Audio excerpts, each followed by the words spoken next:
Hey there, it is Fun Rich Mom time. I'm Mitch Blackford, and I am so glad to have you here today. All right, so my guest is Dr. Sara Ionescu. She is a family medicine doctor that has 4 kids under the age of 6, which to me right there, I'm like, whoa, how do you do that? And she has transitioned from family medicine, and now she has geared her world into fitness. And she breaks it down for us in a way that makes it so simple. In fact, I was asking her about what were some of the most common chronic illnesses that she came across in family medicine, and then how she would handle that and how she was able to get her patients to incorporate fitness into their day, or busy moms, right? When we're busy with our kids, busy at work, busy with school, busy with being taxi service, how do you squeeze in time to take care of your body? And she came up with a super simple question that none of her patients could answer no to. And so you'll have to check it out to hear what she has to say and how she makes fitting fitness into your life super simple and super doable. So with that, let's get started.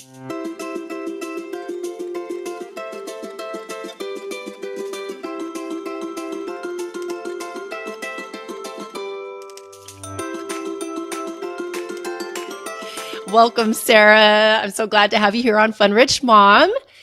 Exciting to see you. Yes, thank you so much. I'm so excited to be here, Mitch. Thank you for having me. Of course, of course. So, Sara, would you give a little bit of background on how you went? Well, actually, probably what drew you into becoming a family medicine doctor in the first place, and then how you transitioned from that into fitness, what you're doing now. Sure. So I, growing up, had a wonderful pediatrician that was basically part of our family. We, went to her once a year for 18 years growing up. And he is who inspired me to become a physician in general. And so I went into med school thinking I'm going to be a pediatrician, and that was my plan. And then at the very end of my third year, which is the year when we start doing more clinical hands-on interaction with patients, and we go through all these different rotations. So we try out surgery and OB, which is delivering babies, and pediatrics and adult medicine. So I did all of those, and I realized, oh gosh, I like so many things. I had all these different passions. And I started to panic because I had my whole fourth year set up to do pediatrics. And your fourth year is kind of your, ramp up into interviewing for residency, which is training. So it sort of has to be set for what you're going into. So my very last rotation of third year was family medicine.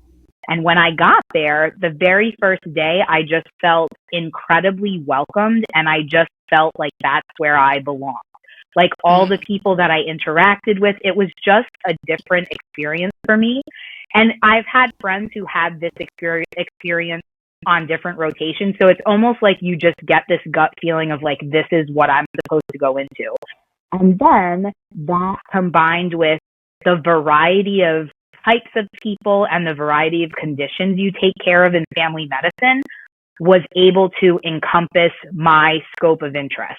So I could do women's health, I could still do pediatrics, I could do procedures, kind of all of these things. And so that's how I ended up being a family medicine physician.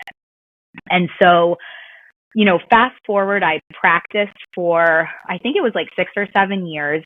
I now have 4 small children, so they are ages 6 and under. And about a year and a couple of months ago was the right time to kind of transition to stay at home for a while. We had some childcare stuff pop up. It was just the right place and time for me to make a little bit of a pivot and be home to kind of reconsider my next option. And then a few months ago, I started realizing how much passion I have for fitness and exercise, which is something I've had for a long time because I was an athlete growing up, but there were years in training, in medical school, all of that, where, kids, life got really busy, and I definitely fell off of that exercise fitness path, but I was able to get back to it. And I've been really consistent the last year and a half. And when I started thinking about it, and talking to people, they were like, how are you doing all this? Like, you're a mom of 4 little kids. You exercise every day. Like, what are you doing? How are you doing it? And when I started thinking about it, I like wrote some stuff down. I was like, oh, maybe I should start like getting this out. Like, I have things to share that might be helpful. And I don't know. I just started posting stuff on social media, and I'm not sure where it's going to go or where it's going to take me, but right now it's very enjoyable and I feel passionate and excited about sharing all of these things. So that's kind of the story. That's fantastic. Now, first of all, I just have to applaud that you do this and that you have such a great outlook, and you have 4 kids under the age of 6. That's a lot to handle. So basically what I'm hearing is you were pregnant pretty much every single year that you were practicing family medicine as well, huh? I was pregnant, postpartum, breastfeeding, basically for like the last 10 years almost. Oh my gosh. So it's wild. Yeah, it's been wild, but fun. That is. Well, and then in being in family medicine too, you're seeing the whole family, obviously. And I would imagine that you started to see what were people coming in for the most, beyond like common colds and checkups, but you probably started to see some patterns. What were those that maybe drove you towards this? Yeah, absolutely. I think a lot of chronic disease currently in the world can be, I don't want to say like you can't get rid of it completely, but it can be significantly minimized and a lot of it prevented by focusing on fitness and what you're putting in your body. And it makes a humongous difference just talking with patients about these like really teeny, like they feel almost so small, like they're insignificant, but they're not. And when you put more emphasis on them and like applaud yourself for doing it, it can make a huge difference. And so just like an example of this is patients were always struggling with, how do I exercise? Like, I know you're telling me I need to do it. I don't know how to do it or what to do. And it's like, sometimes I think society makes us make it feel really complicated. Like exercise has to be, I have lots of equipment and I have lots of time and I'm going to be sweating and it's going to be really aggressive. It doesn't have to be that way. And so what I would tell patients is, if you're not doing it, like if you are inactive, you're just sitting, not doing anything, just get up and walk for 1 minute. Like literally just get off the couch, walk around your living room, walk around your kitchen. If you have stairs and you can safely navigate stairs, walk up and down the stairs. And the reason why I started that was because, if you ask a patient a question, which is something I did, I would say like, hey, can you find 1 minute a day to move? And it's, it would be, sometimes the patient would almost be like, yeah. So they would want to like, say, don't make it that simple. I really wanted to say no. Exactly. That is exactly right. They would want to say no, but then it was like, but they couldn't because, how can you say no? I cannot find 1 minute. I mean, that's less time that it takes to get up and back to the bathroom, something like that, like going to the bathroom. And so if you made it, like I made it that simple for them, and then I would have patients come back and say, Doc, I did your minute, and then I was still standing up, and I thought, I'm going to do another one because I was already up. I felt good. Like I just did another one. So and that was something that I then passed on to other patients. But when that patient said that to me, I thought, like, wow, this is actually making a difference because I made it simple. I made it short. I made it like you can do it barefoot. You don't even have to go get your shoes, which takes more time. And I think it just makes it more relatable. And so then you're able to slowly build on that, as opposed to what the guideline is, which is, 30 minutes a day or 30 minutes 5 times a week. Like, yes, that is a wonderful goal, but for somebody that's not moving at all, that can feel really overwhelming. Like, that's a lot of time to find. And I always told patients, like, 1 minute is better than 0. So if you can do these little bits and then build up to it, it will make a huge difference. Again, like I said, all these chronic conditions that are, major issues now, movement and then watching what you're putting in your body and being aware of that can really help that process slow down. Yeah, you just need to start somewhere. And once you get started, then you can create that momentum. I think that's something that we always, I know I have been guilty of this as well. Like, I need the inspiration to strike, or I need the right situation, circumstances, gym, trainer, whatever it is. And Yes. we think, then I'll be motivated. And what we don't realize is we have to be we're the ones that start the motivation, and it doesn't come until you get into action. And once you get into action, then the momentum and the motivation becomes easier and easier. I think you hit it right on the nail.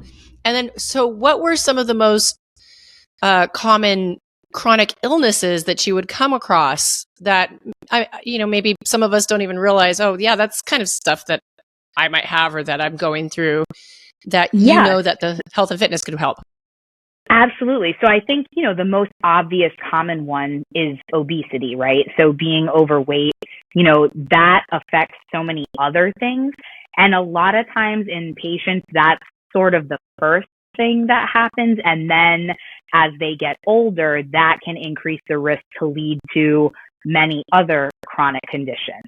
And that's something where the health and fitness, incorporating that into your family helps, because obesity is something that often starts well before you're an adult, right? Like, so you're not necessarily obese as a child, but some of the habits and routines are getting built in childhood. And so if you can sort of stop that before it even starts as a pattern and be healthy as a family, that can really help moving forward as you age. But some of the other conditions are things like diabetes, which is where people struggle with elevated blood sugars. So movement is huge for that. And a lot of times we're really talking about medicines and what you're eating, which is hugely important. But movement, your muscles need sugar to move. So if you move, your body is chomping up some of that extra sugar that's in your blood. So it can help keep your blood sugars under better control the more you move. And then, if you're overweight and some weight comes off, that can also help diabetes as well. Things like elevated blood pressure, elevated cholesterol, like movement, even regardless of weight change, can make a difference with these type of things. So I had patients where I was able to reduce the dose of their blood pressure medicine just because they started being more active. So these things, it does make a difference. I think one or some conditions that are maybe less obvious or less talked about are mental health issues. So things, especially like depression and anxiety.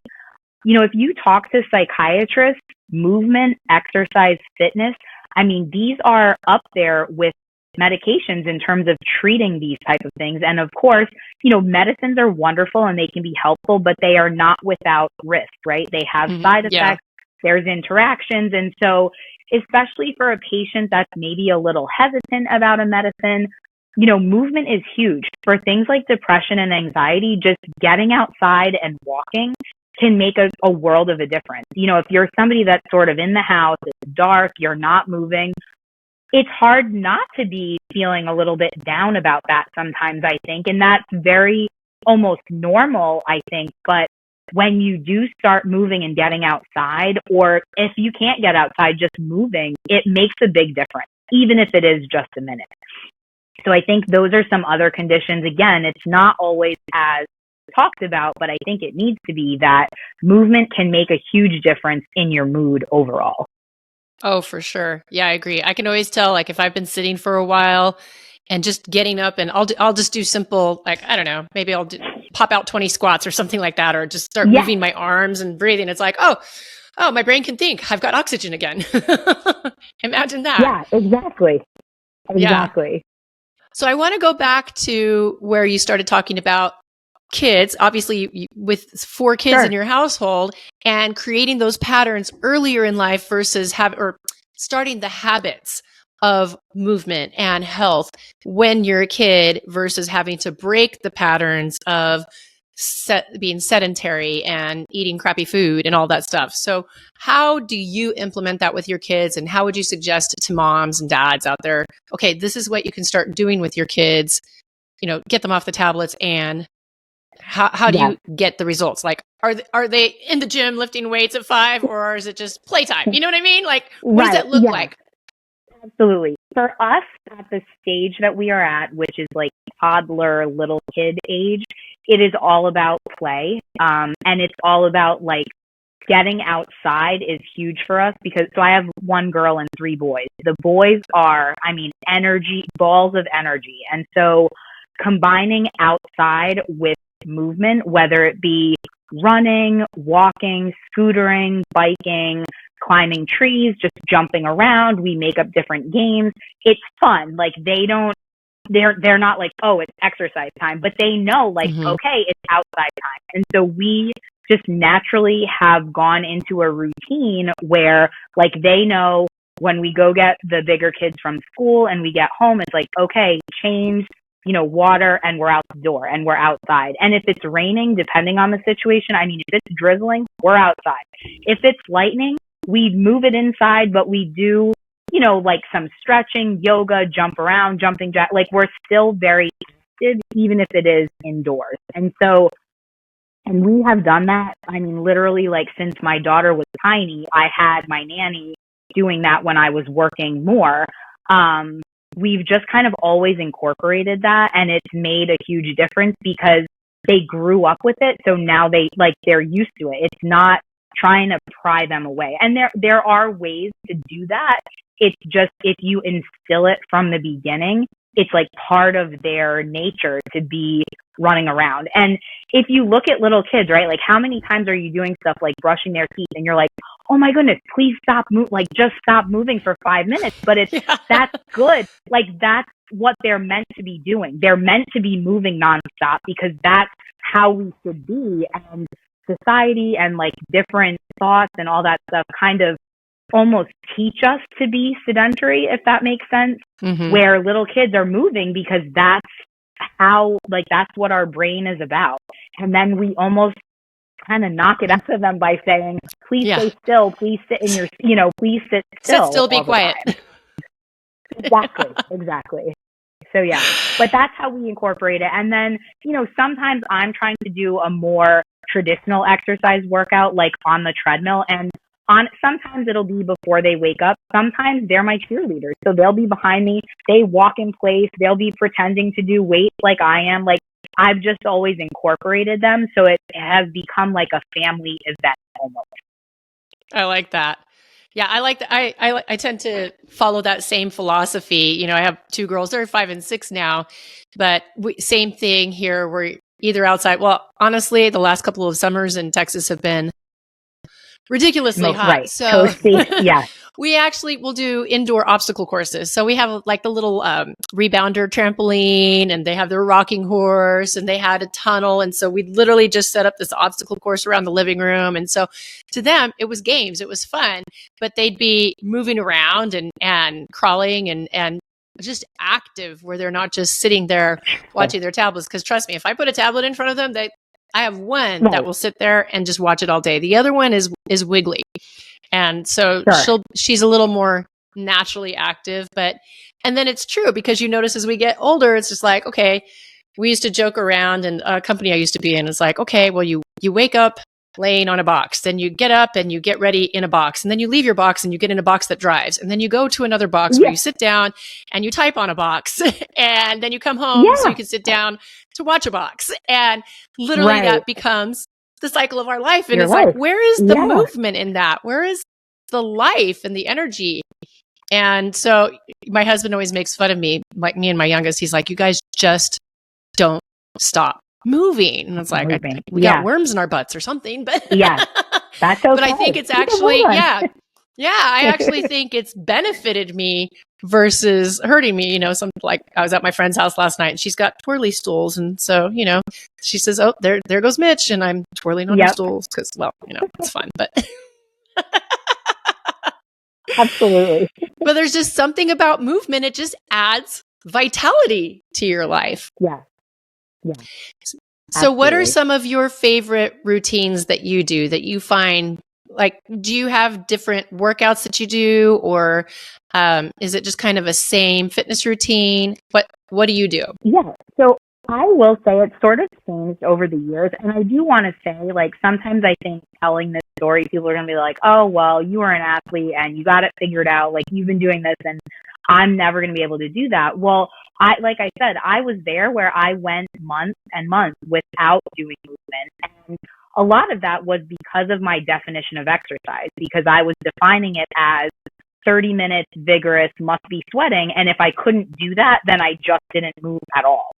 Another thing is I sort of dismissed movement that I was doing as just chores. So like as an example, walking our dog, I would be like, oh, I didn't do any movement today, but I walked the dog. But like that, so that's a win. But it took me years to like recognize that as movement. And it was really in conversing with my patients that I realized that counts. Like that is absolutely movement and exercise. So I think I have a variety of things that I do, and walking the dogs has always been one of them. Playing with the kids are sort of the more non-traditional things. I run, I do yoga, I stretch, I cycle. I kind of do a whole bunch of things, and I change my routine pretty regularly because I find, when you do the same thing over and over again, your body is really good at learning and it adjusts. And then when it becomes less challenging, one, it can be boring, right? Because you're not having to work as hard. And two, you're not getting those gains that you might be wanting, whatever they are, whether it's, weight loss or muscle or just cardiovascular health. Like at some point, those gains slow down because your body becomes more efficient. So if you tweak the workout, if you change it and you start doing something new, you can kind of like restart that, elevation of, okay, these are the things that I want to achieve. Another thing is I try to, like, if I do nothing else, I always stretch every day. And I have what I call a backup workout.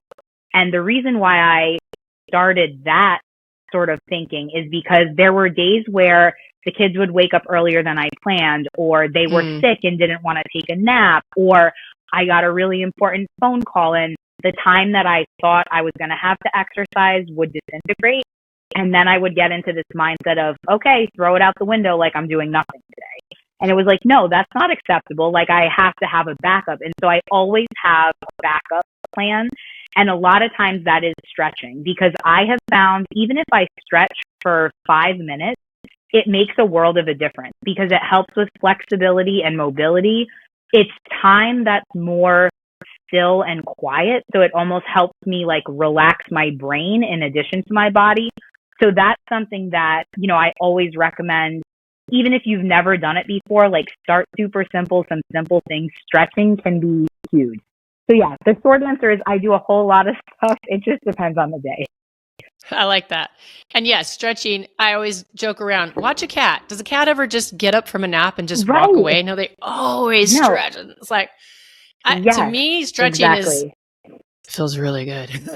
Yeah, exactly. Like first thing in the morning, I'm just like in my bed. I haven't even gotten out, and I can't get out until I've made certain stretches. Because it just feels so absolutely. Good. Yeah, definitely. I agree.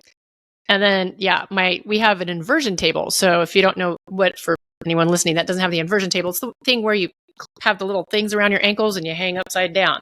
And you can get them on Amazon. They're not anything crazy expensive. And so my husband, Andrew, has some back problems. And one of the things his doctors and chiropractors have been telling him, they're like, you need to hang and stretch because it's helping to just create space.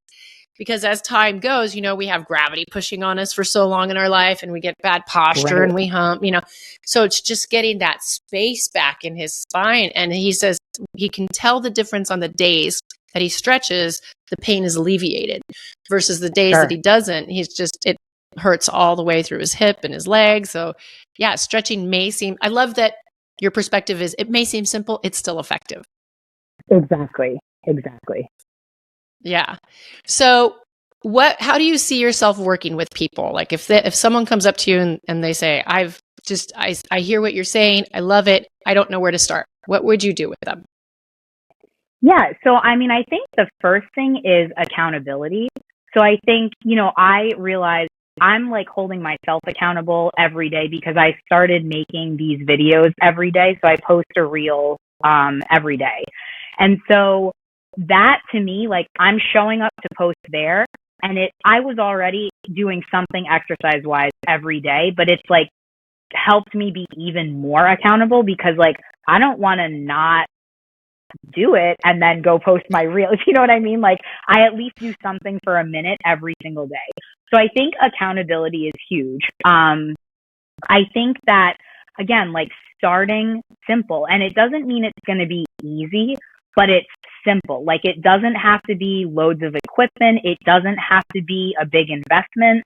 Investment is helpful because sometimes if you're investing something, whether it's time or money, it helps with the motivation factor, but it doesn't have to be there initially. It can be, like I said, as simple as a minute a day.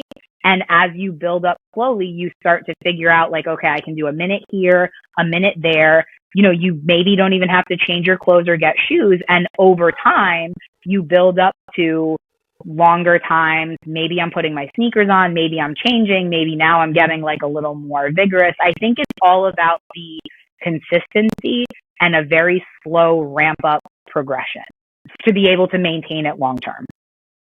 Nice. I like that. So where can people find you? Yeah, absolutely. So like I said, I post daily reels on Instagram, Facebook, and on YouTube Shorts. So all of those platforms, I am Dr. So Dr. Sara, Sara Ionescu, Ionescu. And then I also have a website, which right now is a place to sign up for my free newsletter, which is same type of content topics, just in email form and a way, you know, another way to be accountable. And so that is also my name. So drSaraIonescu.com. I love it. I love that you've created all of these different things that are holding you accountable. Like I have to show up because, or I have to do this because, yeah, it's true. Sometimes it's that public statement or I said I would, I don't want to fail on my word here. So that's awesome. Yeah, absolutely. Thanks, Mitch. Yeah. Well, I have enjoyed this talk. And like I said, I love that you have just broken it down into something so simple and so attainable that when you ask the question, when we really want to say, oh, I'm too busy. I have this going on. I have this going on. And you're like, do you have a minute? And you're like, yes, I have a minute. Shoot.